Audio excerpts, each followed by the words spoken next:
Hola, estimados amigos de Bellas Artes, estamos aquí en nuestra charla mensual de aniversario, ya saben que en este caso aniversarios 2022, en donde damos cuenta de algunos de los grandes creadores de música que celebran un aniversario redondo, y este mes de diciembre, con el cual concluimos además este año, me da mucho gusto llegar a uno de los grandes compositores de la música de concierto, y me refiero a César Franck, el gran compositor belga que sin lugar a dudas ha tenido un lugar muy específico, muy especial dentro de la historia del arte sonoro por una obra en específico que muchos conocemos, muchos consumimos, y que aquí debemos un poco de culpa a Luciano Pavarotti, el que la haya vuelto muy popular. Me refiero al Panis Angelicus, una obra que César Franck por supuesto compone para un tema sacro. Panis Angelicus quiere decir pan angelical, es una obra que se canta dentro del oficio sin ser parte propiamente de la misa, es algo que se canta dentro de ella, y César Franck, como otros muchos compositores, va a hacer una versión de este Panis Angelicus, pero ha sido esta la que se ha colocado como una de las grandes obras. César Franck es un compositor complejo por muchos aspectos, porque va a pasar prácticamente toda su vida en Francia, en específico en París, donde va a ser el organista de la iglesia de Santa Clotilde, de Saint Clotal, y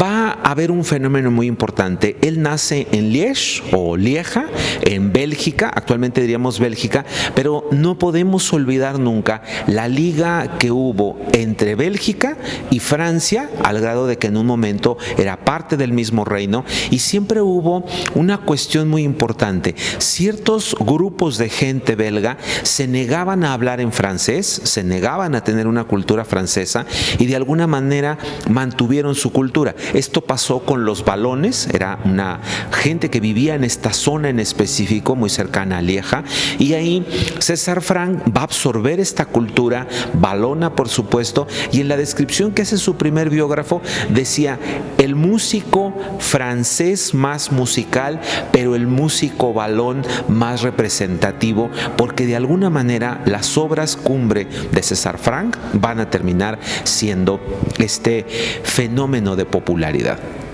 César Franck nace en 1822, por supuesto un 10 de diciembre, por eso estamos recordando su bicentenario. En un momento, ustedes tienen que ubicarse, 1822, hacía 12 años había nacido Frédéric Chopin y hacía 11 había nacido Franz Liszt, los dos grandes virtuosos del piano, y también por esos años estaba en activo el gran Paganini, este violinista extraordinario que todo el mundo lo recuerda como uno de los grandes fenómenos de la música. Y entonces los padres que tenían algún tipo de cultura musical soñaban con que sus hijos fueran niños prodigio. Esto va a pasar con el padre de César Franck, que va a desear siempre que su hijo sea un virtuoso. Su segundo hijo también, por lo que muy pronto los manda a estudiar música, a uno piano, al otro violín, soñando con que sean unos virtuosos a lo Chopin o a lo Paganini. Con maestros de la zona, Lieja tenía una larga tradición de música, pero no tenía una escuela con el renombre que había, por ejemplo, en el Conservatorio de París. Los niños estudian, comienzan muy pronto a ser intérpretes, sobre todo Franck se va a convertir en un pianista dotadísimo, siendo muy pequeño ya acompañaba no solo a su hermano, sino a cantantes, instrumentistas de otro tipo, tocaba en diferentes lugares, y el padre, buscando consolidar la carrera musical de sus hijos, se va a trasladar a París, algo que no era fácil, no era una familia con recursos financieros. Él era, ahora le llamaríamos contador privado, era tenedor de libros, llevaba las cuentas de varios lugares, pero aún con ello no era una persona con una situación económica desahogada, por lo que no fue fácil trasladarse a París, establecerse y encontrarse con un primer problema. Los extranjeros no eran aceptados en el Conservatorio de París, era una regla que se va a romper muchos años después, y por lo tanto tienen que permanecer un par de años viviendo en París para pedir la nacionalidad, cosa que sucede Pero en este momento, en este tiempo, él les busca a los mejores maestros que había, sobre todo a César Franck de piano, va a contactar a Peter Zimmermann, un connotadísimo maestro de piano, y por supuesto al armonista más grande que había en París, que era Anton Reicha, y con este par de maestros va a estudiar de manera privada, posteriormente en el conservatorio. Al ingresar al conservatorio, César Franck se va a convertir, por supuesto, en un prodigio, va a conseguir todos los premios que entregaba el conservatorio cada año, es decir, va a ser el alumno más sobresaliente mientras esté estudiando. Al concluir el conservatorio, hay un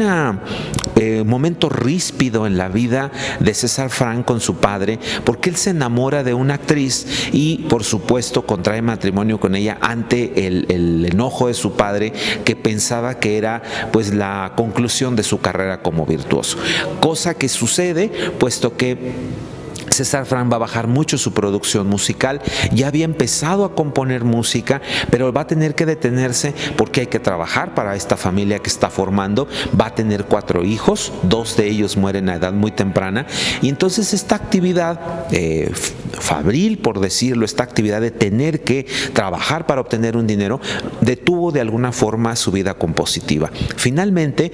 tras muchos años de trabajar en una iglesia menor en Francia como organista,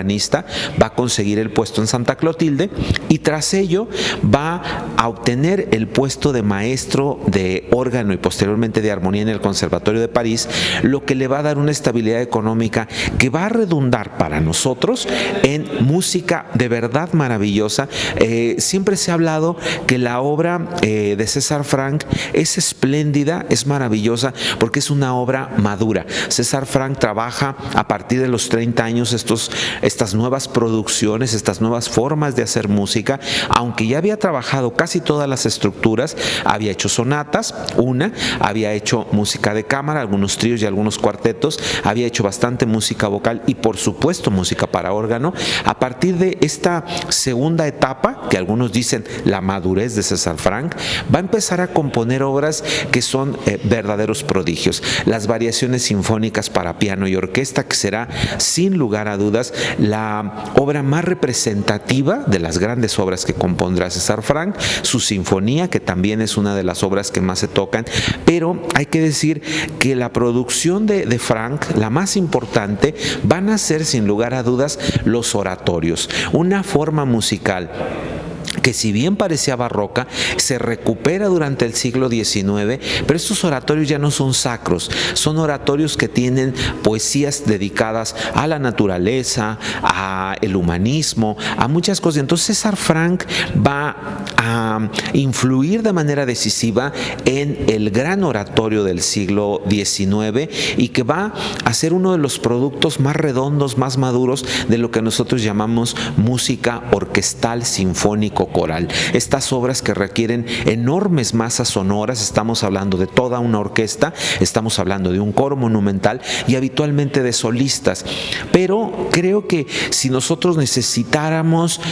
situar la esencia de César Franck en una obra, sin lugar a dudas sería su sonata para violín y piano, una de las obras más difíciles y complejas que tiene el repertorio violinístico, y que va a ser precisamente la obra que les vamos a compartir en video. Ustedes pueden buscar a César Franck muy fácilmente, el nombre es César Franck, como suena, no tiene muchas complicaciones, y les vamos a dejar un video histórico. Hay otros muchos mejores, pero algunos han dicho que es lo francés visto desde lo francés para tener todo el espíritu francés. Es uno de los grandes violinistas, Christian Ferraz, en una grabación hecha en blanco y negro todavía, en donde vamos a escuchar el primer movimiento de esta sonata para violín y piano de César Franck, en la cual ustedes se van a encontrar con cosas de verdad maravillosas. Vamos a dejarles una liga, no sé, por aquí, por alguna parte de nuestro video para que ustedes puedan ver esa obra. Y yo les recomiendo que escuchen toda la producción de César Frank que van a encontrar. Es música en verdad maravillosa y que de alguna manera tiene un reflejo para nosotros, porque no olvidemos que la gran producción musical de nuestro país va